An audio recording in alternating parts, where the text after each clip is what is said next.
Hey there. I hope this video finds everybody doing well out there.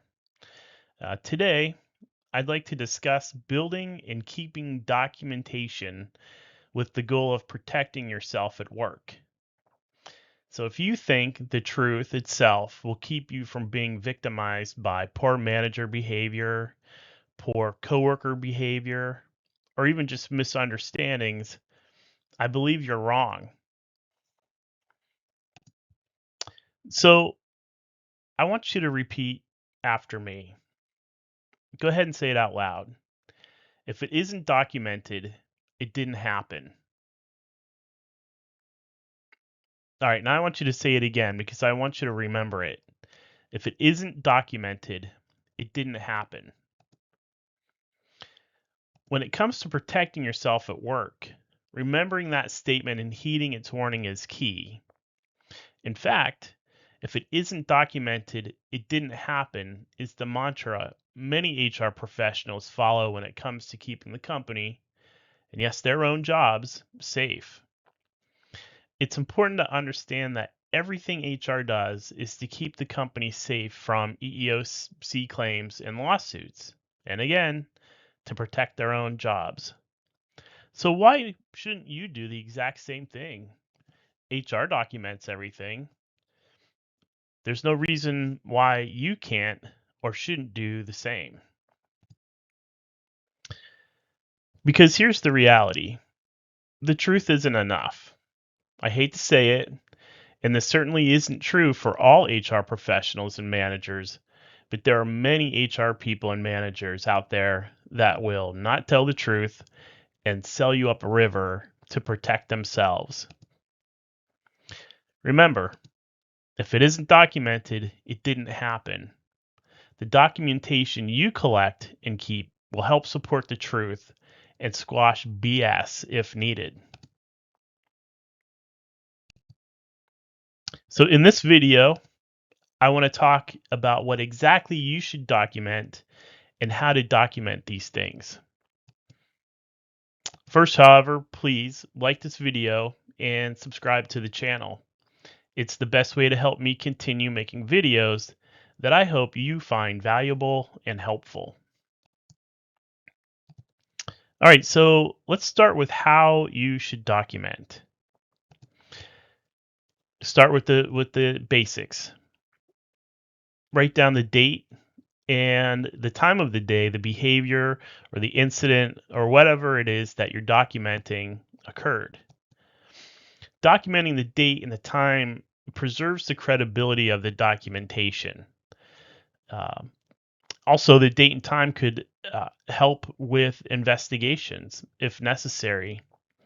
HR or whoever is investigating could use this info to quickly find emails or other communication, navigate to exactly the point. The incident may have been caught on video, maybe to identify people who have or were working at the same time and may have been in the vicinity, and other reasons.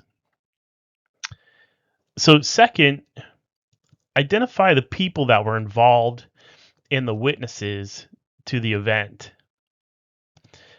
Nothing is more effective at making your documentation more credible than documentation from other individuals that corroborates your story. So, if the people you identified are trustworthy and you believe they'd follow through, it may be in your interest to approach these folks and ask them to document what they saw. So, third, explain what you witnessed and try to document the incident in story format. So, start from the beginning and provide details of the event. Describe exactly where the incident occurred. Use landmarks if you need to help people visualize exactly where the incident occurred. Identify the people, again, that may have been in close proximity and may have seen or heard the incident. Use quotes if you can remember statements word for word.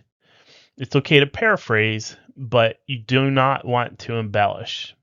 Any type of embellishment you'll ruin your credibility, and there would be really no reason um, to present your documentation to anybody because it just won't be believable if you embellish or lie in your documentation. And stay away from describing emotions and feelings. Emotions and feelings are irrelevant when it comes to documentation. Now, everybody respects your feelings and your beliefs about the incident, but when it comes to the documentation, you only want to record the facts of the incident. So, fourth and finally, match company policy to the incident if possible. Cite the policy. Uh, Include it with the documentation. You could even identify the page and paragraph numbers. The policy can be found in the employee handbook. As you can see, the key to good documentation is detail. Include as much detail as you can. This will help investigators or your lawyer if needed. So let's discuss what things are in your best interest to document. To put it simply, you'll want to build a file that tells the story of your employment at that specific company. Um, the file needs to include all the documents and written documentation from the beginning of your employment all the way through to the end, if that time comes. So the first items that you want to put in your file are easy. HR will do the work for you. So remember all those policy and handbook acknowledgments that you signed during your onboarding and orientation. Request all of these documents from HR. Ask HR to provide you with copies of all of these documents. Some companies may refuse your request for these documents, stating it's company policy and the documents are company property. But the most important documents that you want to collect are any policies that you may have acknowledged and the handbooks that you may have acknowledged as well. If HR refuses to give you copies of the policies and handbooks you acknowledge receipt of, you'll want to document the fact your request was refused. It's kind of greasy that they wouldn't give you those items. So again, remember, we're building the story of your time with this employer, and after the initial onboarding and orientation, you'll most likely receive training to do the job. So if you don't normally take notes while being trained, I recommend you start. Not only will it make a good impression with your boss, and you'll be able to refer back to your notes in case you forget how to do something, but more importantly, no one will be able to come back and say you were trained to do something when in reality you weren't. Plus, if you write down the process exactly as it's taught and you complete the process as it's written, you'll be protected from anyone accusing you of doing the process incorrect. So during your employment, you will almost undoubtedly receive feedback about your job performance, both informal feedback and informal feedback. Uh, Whether the informal feedback is given to you on the fly or during a one-to-one meeting with your boss, it's imperative that you write down the feedback because there's a good chance your boss is going to write it down too. So not only will writing it down help you remember the feedback, but your boss documenting that they gave you feedback means your employer can refer back to it as well. So formal feedback is nearly always given using a performance evaluation form, which is always then given to you after you've signed off on the eval.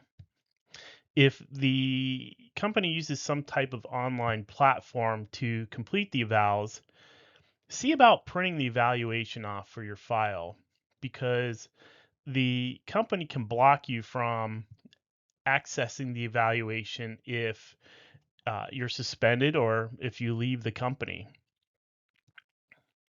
So that brings us to coworker and supervisor behavior.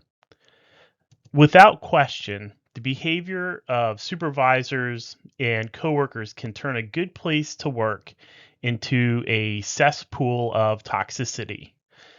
Everyone has a right to work in a place in which they feel safe and can focus on work and their own development. By documenting coworker and manager behavior that is outside of policy or is otherwise toxic, you may be able to put an end to it. Use the 4 steps that we discussed earlier. So you want to include the dates and the times. You want to identify the individuals involved in the incident or anybody that may have witnessed the incident, either by seeing what happened or even just hearing what happened. You want to explain the behavior in detail. Again, use a storytelling format. Start from the beginning and work your way using details or including details all the way through to the end. And it's sometimes a good idea to identify the policies in the employee handbook or wherever you find the policies and cite that policy as it relates to the incident that you're documenting. To make the behavior stop, you will need to approach HR or members of senior management and present your documentation. Be sure to make copies of the documentation that is handwritten or is in hard copy format. You wouldn't want this documentation to quote unquote get lost. Be sure to document your interaction with HR or management when you present the documentation. You want to be able to prove that you made the company aware of the behavior you're reporting.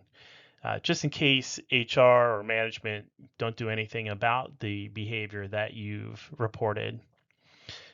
If the behavior you've documented and reported continues, you'll want to be able to show that you made the company aware of the behavior and nothing was done about it.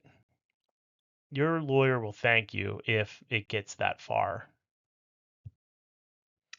And there you have it.